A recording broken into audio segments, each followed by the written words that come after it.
Coco Chanel. Fashion is not just about dresses. Fashion is something in the air. Fashion is in the sky, the street. Fashion is about ideas, the way we live, what is happening. Coco Chanel. At the start of the 20th century, the idea of women in business seemed crazy. In those days, men held all the positions of power and made all the decisions about money. They believed that a woman's place was in the home, looking after her children, cooking for her family, and managing the house. If a woman needed to work, she could perhaps find a job in a shop or in a factory, but she had no chance of working as a businesswoman or a banker or a lawyer. Women's fashions in the US and Europe at that time supported this idea of their position in society. Fashionable women wore long dresses that almost touched the ground. This made it difficult for them to drive a car, ride a horse, or even walk quickly. As a result, they needed men to arrange their travel for them. A fashionable woman was also expected to keep her skin as white as possible, to show that she didn't work outside in the sun. This meant that women spent a lot of time indoors. When they went out, they often wore large hats that were decorated with flowers, leaves, and fruit. These protected their faces from the sun and made it even more difficult for them to move around. But many women weren't happy with their position in society, and they didn't like the clothes they had to wear either. One of these people was a French woman called Gabrielle Coco Chanel. When she went into business in 1910, she planned to change the clothes that women wore. But over the next 60 years, she did much more than that, as she became the richest and most successful businesswoman of the century. Coco Chanel had no experience of business when she opened her first hat shop in Paris in 1910. She was only 27 years old, and she came from an ordinary family. When she left school, she worked for a dressmaker for a short time. Later, she tried to become a singer in a nightclub, where she was given the name Coco. Coco was an attractive young woman. She always dressed well, and she was good at making friends. Although she didn't have any money, she mixed with fashionable, successful people, and her boyfriends were often rich young army officers. One of these was a handsome young Englishman with a big black moustache called Boy Capel. When Coco asked him to lend her some money so she could open a shop, he was surprised. He had never heard of a woman in business before, but he liked the idea. "A woman in business?" he said. "That sounds fun. How much do you want?" Coco asked for enough money to open a shop in one of the best streets in Paris. "No problem," replied Boy Capel. He was so rich that he didn't care if he never got his money back. Many of Coco's customers in her first shop were her rich young women friends. They loved the simple but beautiful hats that Coco made for them. At parties, they laughed at other women who still wore hats that were covered in fruit and flowers. Soon they were asking Coco for clothes that were designed in the same simple way. Coco hated the long dresses that fashionable women wore, and so she was happy to make dresses and skirts that were much shorter and reached just below the knee. She also persuaded her customers to wear loose jackets and blouses that allowed them to breathe more easily. Again, the rich, fashionable young women of Paris loved Coco's new ideas, and her shop started to do well. In 1913, Coco asked Boy Capel for more money because she wanted to open a second shop, this time in the French seaside town of Deauville. In summer, the streets of Deauville were full of fashionable people from all over Europe, Russian princesses mixed with English ladies and the daughters of German businessmen, and they were all looking for clothes in the latest style. After her success in Paris, Coco was sure she could offer all of them something special. She was right. The young women in Deauville loved her simple hats, loose jackets, and skirts and dresses that reached just below the knee. Coco made plenty of money in her first year in Deauville, and in her second summer she expected to do even better. But then, for everyone in Europe, everything went wrong. In June 1914, in Sarajevo, Bosnia, a young student called Gavrilo Princip shot and killed Archduke Franz Ferdinand, an important person in the Austrian royal family. 2 months later, almost all the nations of Europe were fighting one of the worst wars in history. In August of that year, the German army marched through Belgium and into the north of France. The French army was not prepared for this, and soldiers rushed to defend their country. The British army quickly came to help, but the situation looked very dangerous. Many rich French families rushed from the north of France to the expensive hotels of Deauville to get away from the fighting. Some people were frightened, but most were in a good mood. "Don't worry," they told each other. "The war will be finished by Christmas." But after a few weeks, it was clear that they were wrong. More and more men left Deauville to go and fight in the French army. Soon the expensive hotels were changed into hospitals, full of soldiers who had been hurt in the fighting. The rich French women of Deauville saw that it was their duty to help the French army, and many of them took jobs as nurses in the hospitals or did other kinds of war work.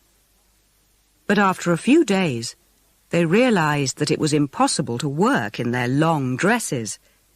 They looked around for different things to wear. "Where can we find clothes that are stylish, but will also allow us to work?" they asked each other. They found the answer in Coco Chanel's new shop. Her simple hats, loose jackets, and straight skirts were just what these women needed. They were stylish, but they also allowed women to move around quickly. Coco was soon selling clothes as fast as she could make them. A year later, in the summer of 1915, Coco had worked so hard for so long that she was ready for a holiday. So Boy Capel took a break from his job with the British Army, and together they went to Biarritz in the south of France. The mood in this seaside town was very different to the mood in Deauville. In Deauville, everyone spent all their time worrying about the war. In Biarritz, people just wanted to have a good time and to forget about it. The town was full of young army officers who were spending a few days away from the fighting with their wives and girlfriends. There was dancing in the big hotels every night. The shops and restaurants were always busy. But the war meant that it was hard for women in Biarritz to find the sort of fashionable clothes that they wanted. Coco immediately saw a business opportunity. She realized that women in Biarritz wanted a different style of clothes from women in Deauville. These women wanted to go out and have fun. They wanted to look good, and they didn't really care how much they paid for their clothes. "Don't you see?" she said to Boy. "This could be a new direction for the business. In Biarritz, I can sell clothes that are modern and simple, but that also allow women to feel beautiful and to enjoy themselves." Boy Capel put his fingers to his big black moustache and thought for a moment. "And," added Coco, "I think women will also pay a very good price for these clothes, if we can sell them in the right way." "What do you mean?" asked Boy. "Well," said Coco, "these clothes need to have a new look. The Chanel clothes in Biarritz will not just be clothes for rich women who work. These clothes will make women feel good when they wear them. Boy wasn't sure about the idea. "But where will you get the cloth for these clothes?" he asked. "No other designer can get cloth at the moment. We are in the middle of a war, you know." "Don't worry about that," said Coco. "I'll find the cloth. I just need the money." "Money?" said Boy Capel. "Oh, no problem. I've got plenty of money." Boy Capel sounded confident, but as he lent more money to Coco, he never really expected to see it again. But Coco's idea was quite right. She found that she could still buy cloth across the border in Spain, which wasn't fighting in the war. Then she rented an expensive house in the middle of the town and hired 60 women to make her new dresses. She sold the dresses for very high prices, but women were happy to pay for them. They were so popular that people even came from Madrid to buy them. For the next 3 years, Coco travelled between her 3 businesses in Paris, Deauville and Biarritz, while the First World War continued in the north and east of France. By 1916, over 300 people were working for her. She soon made so much money that she could pay back Boy Capel all that she had borrowed. Coco had been lucky, because the war had given her a chance to make her new designs popular.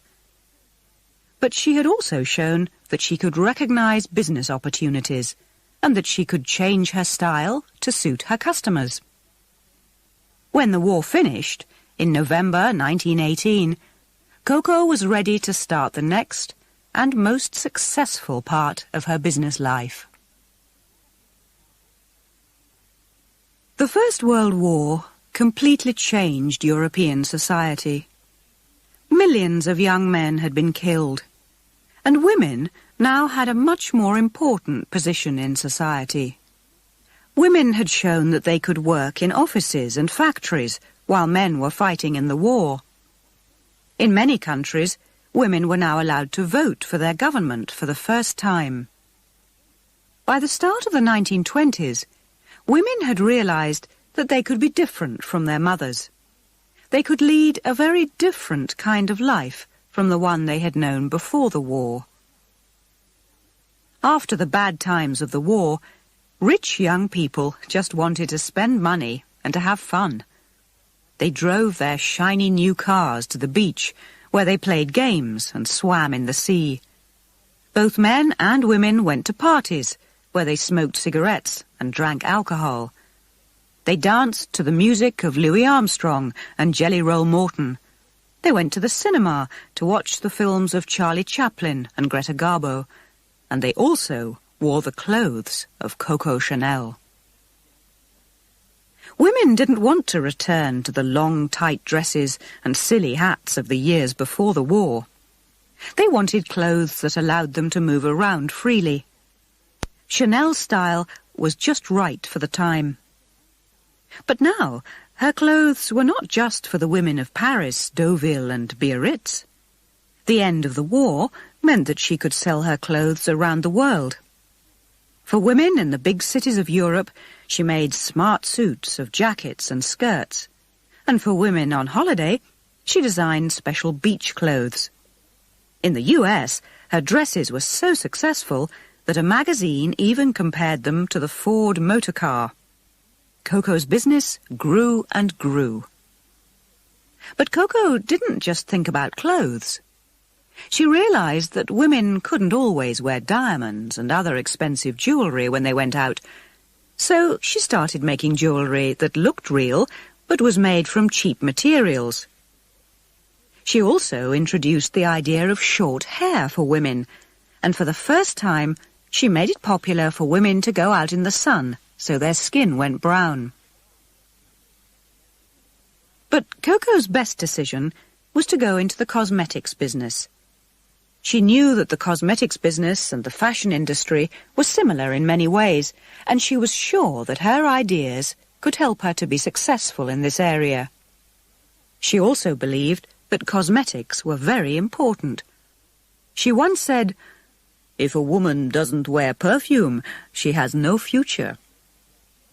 So, in the early 1920s, she went to see a man called Pierre Wertheimer to discuss her plan. Wertheimer owned the biggest perfume factory in France, and he was very happy to work with such a famous designer.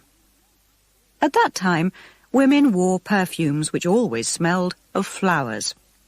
But Coco wanted her perfume to have a completely different smell.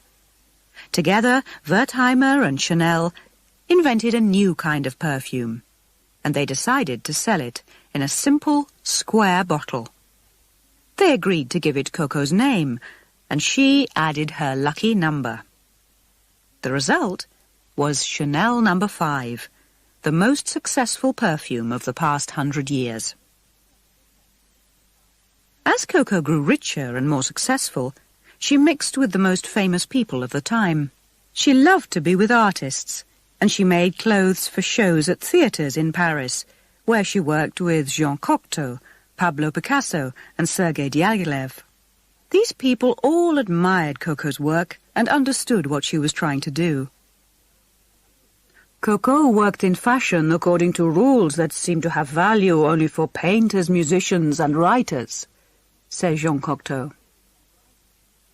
But Coco didn't just mix with artists. She often went to parties where she met important people like the future King of England, the Prince of Wales, and Britain's future war leader, Winston Churchill. And after her boyfriend of the war years, Boy Capel, was killed in a car crash, she was often seen on the arm of rich Russian and English lords. For Coco and her friends, the 1920s were the happiest 10 years of the 20th century. But the good times suddenly ended in October 1929, when the stock exchange in Wall Street, New York, crashed. Share prices fell and fell and fell. The world economy was badly damaged. Thousands of businesses closed, and millions of people lost their jobs. For most people, the Wall Street crash was a disaster, but not for Coco Chanel. While ordinary people suffered, the richest people in the world still had money, and they still wanted expensive, fashionable clothes. Instead of making cheaper, simpler clothes, she started to design even more expensive clothes and to use real diamonds in her jewellery. Coco had remembered the lesson of Biarritz. In times of trouble, the secret of success is to help people to forget their problems. In these bad times for the world economy, other successful people remembered the same secret. One of these people was the great Hollywood film producer Sam Goldwyn. As ordinary people in America got poorer and poorer, he realized that they wanted to see films about a different kind of world. They wanted films that showed the wonderful lives of rich, beautiful people. They wanted to go to the cinema and get away from their problems. Goldwyn decided that people in his films should wear the best and the most expensive clothes in the world. And so he went to the top fashion designer in the world, Coco Chanel. Coco understood his idea immediately, and she was interested. "How much will you pay me?" she asked. $1 million, said Goldwyn. With an offer of so much money, how could Coco refuse? She went to Hollywood, she met the film stars, and then she started work on their clothes. Everyone waited to see the results. The first film was called Tomorrow or Never, and its star was Gloria Swanson. In the film, her clothes were beautiful, but they were quite simple. When the film was shown in the US, people were surprised. They had expected something more for $1 million. When an American newspaper wrote about the film, it said, "Chanel wants a lady to look like a lady. Hollywood wants a lady to look like two ladies." Chanel kept the money, but Sam Goldwyn decided not to use her clothes again. Back in Paris, Cocoa had more problems. The French economy was in a very bad state. People without work wanted jobs, and the people with jobs wanted more money. Bosses like Cocoa had everything, while it was hard for many French people to feed their families. In the middle of the 1930s, Cocoa's business employed around 4,000 people. She thought she was good to the people who worked for her, but some of them had a different opinion. In 1936, 50 of her workers stopped work and sat down in one of her factories in Paris. Cocoa put on her best suit and rushed to speak to them, but they had locked the door of her factory and she couldn't get in. Cocoa was very angry. How could they do this to her? She and her workers argued and argued, but they couldn't agree on a solution to their differences. Cocoa's reply showed that she was a very tough businesswoman. She sacked 300 of them. But still they refused to change their minds. Cocoa now had an even more serious problem. She had designed some new clothes for a fashion show, and she was worried that they wouldn't be ready. What could she do? She decided to give her workers what they wanted, but she never forgot what they had done to her. At around this time, Cocoa started to go out with a rich German man called Hans Gunther von Dinklage. She always called him Von D. Nobody knew exactly what Von D was doing in Paris, but many people thought that he was a spy for Germany's Nazi government. This didn't worry Cocoa, and the two of them started to live together in the expensive Paris Ritz Hotel. But while Cocoa and Von D enjoyed their life, Europe moved closer to war. In 1938, Hitler's German army marched into Czechoslovakia. The next year, the Germans marched into Poland, and the Second World War began. Although Cocoa's business had done well in the First World War, she decided that she didn't want to work through another war. Perhaps she was still angry with her workers after the problems of 1936. Or perhaps she had just had enough of business. But for whatever reason, in 1939, Cocoa closed her fashion business and all her workers lost their jobs. Many people were angry with her and asked her to change her mind, but she simply told them, "This is no time for fashion." Through the winter of 1939 and into 1940, the French people waited and worried. In 1940, the German army arrived and took control of Paris. Many French people started secret groups and continued to fight the Germans, but not Cocoa. She was happy in her rooms at the Ritz Hotel with her German boyfriend, and she just wanted to enjoy her life. The war hadn't closed the theatres and shops of Paris, so she could still go out and do what she wanted. But as her fashion business was now closed, she needed to find other ways of making money. She knew that her perfume, Chanel No. 5, was still very popular with the French and German women who were living in Paris. She also knew that her partner in the perfume business, Pierre Wertheimer, had left France to get away from the war and was now living in the US. Cocoa thought she saw an opportunity to take control of the whole perfume business. But although Wertheimer was on the other side of the Atlantic, he was not going to allow this to happen. Chanel No. 5 made him so much money that he didn't want to lose control of it. Cocoa, Wertheimer, and their lawyers started to argue about it. But while Cocoa and Wertheimer fought for control of Chanel No. 5, the Germans were slowly losing control of the war. In June 1944, the British and the Americans landed on the beaches of the west of France and started to move towards Paris. 2 months later, they were just outside the city. The Germans realized that they were beaten and started to leave. The people of Paris opened the doors of their houses had parties and danced in the streets. But Coco wasn't so happy.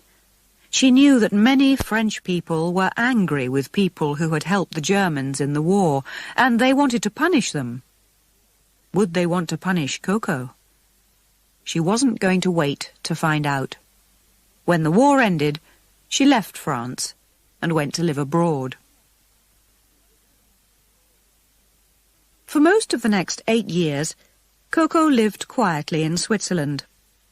She soon found out that she was so rich that she didn't need to work. She continued to argue with Pierre Wertheimer about the control of Chanel No. 5 from her new Swiss home. But when he returned to France after the war, they found a way to solve their problems. Wertheimer kept control of the perfume business, but he agreed to pay Coco 2% of the money from sales of the perfume around the world. This meant that Coco was now earning around $1 million a year, and she didn't even have to get out of bed in the morning. As the years passed, some people still remembered the beautiful Chanel clothes from the years before the war, but they soon forgot the rich old lady who had designed them. Although Coco now had everything that she wanted, she didn't really like her new life. She had loved her work, and now she missed the world of fashion. She still read fashion magazines and looked carefully at all the new designs. But Coco found that more and more often she didn't like what she saw. The new star designer in the fashion world was a Frenchman called Christian Dior. In 1947, he produced his new look. His shirts and jackets were tight and made it difficult for women to breathe. His skirts and dresses were narrow at the waist and wide at the bottom, and they reached down to women's shoes.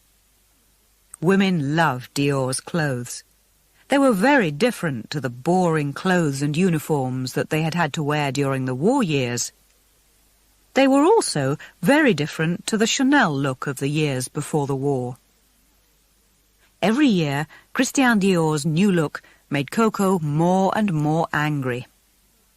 In 1953, she decided that she couldn't sit and watch and do nothing. She had to return to the fashion business. She returned to Paris and started to design new clothes for a fashion show the next year. Many people thought she was crazy. "What does a 70-year-old woman know about modern fashion?" they asked. "Doesn't she know that times have changed?" But Coco didn't listen, and on the 5th of February 1954, she introduced her new designs at a fashion show in Paris. The show was a disaster. The newspapers said that they were clothes for old ladies and country people. Coco was upset and angry that her designs had been criticized so strongly. "These people just don't understand," she said. "It's true that I'm old, but I'm still one of the greatest designers in the world. I changed women's fashion once, and I know I can change it again. I'll show them." So Coco didn't return to Switzerland, and she didn't stop working. The next year, she produced some different designs for another fashion show, and this time many people liked them. The year after that, there was another new show, and more people started to admire her clothes. By the end of the 1950s, she was again one of the most important fashion designers in the world. During the 1960s, rich and beautiful women from all over the world visited Coco's offices to ask for advice and to buy new suits and skirts and dresses. Coco was rich and successful, but nobody really knew if she was happy. For the final 17 years of her life, she lived alone in the Ritz Hotel in Paris. Every morning she walked across the road to work in the offices above one of her shops. She was often still cutting cloth and making dresses late at night. Why did she work so hard? She once said, "Work has always been a kind of drug for me." If work was her drug, It was a drug that helped her to live for a long time. She was still designing new clothes for the world's top women when she died in 1971. She was 87 years old. Today, Chanel is still one of the most important names in fashion and cosmetics.